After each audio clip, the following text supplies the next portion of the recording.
जिंदगी में मुश्किलात आती है, कभी गम घेर लेता है, कभी उदासी छा जाती है, कभी कर्ज का बोझ दिल को बेचैन कर देता है और कभी लोगों के रवैये ज़हनी सुकून छीन लेते हैं। लेकिन नबी करीम सल्लल्लाहु अलैहि वसल्लम ने हमें एक ऐसी दुआ सिखाई जो दिल को सुकून देती है, बेचैनी को दूर करती है और अल्लाह की मदद को करीब लाती है। नबी करीम सल्लल्लाहु अलैहि वसल्लम ने फरमाया, जो शख्स ये दुआ पढ़ेगा अल्लाह ताला इसके गम को दूर कर देगा और उसकी परेशानी को बदलकर आसानी में तब्दील कर देगा।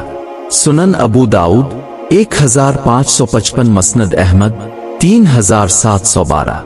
अल्लाहुम्मा इन्नी अऊज़ु बिक मिनल हम्मी वल हुज़्न व अऊज़ु बिका मिन गलबतिद दैन व क़हरिर रिजाल। ए अल्लाह, मैं गम और उदासी से, कर्ज के बोझ और लोगों के जुल्म से तेरी पनाह मांगता हूँ। ये वो अल्फाज हैं जो नबी करीम सल्लल्लाहु अलैहि वसल्लम ने खुद सिखाए। अल्फाज मुख्तसर मगर असर ऐसा कि दिल को इत्मीनान नसीब हो, ज़हन हल्का हो और जिंदगी के बोझ कम महसूस हो। जब दिल बेचैन हो, ज़हन परेशान हो या मामलात उलझ जाएं, तो ये दुआ पढ़ो। यकीन रखो अल्लाह सुनता है, अल्लाह देख रहा है और अल्लाह ही वो ज़ात है जो हर मुश्किल को आसान करने वाला है। ये दुआ सीखो, पढ़ो और दूसरों तक पहुंचाओ, क्योंकि शायद किसी की जिंदगी का बोझ तुम्हारी वजह से हल्का हो जाए।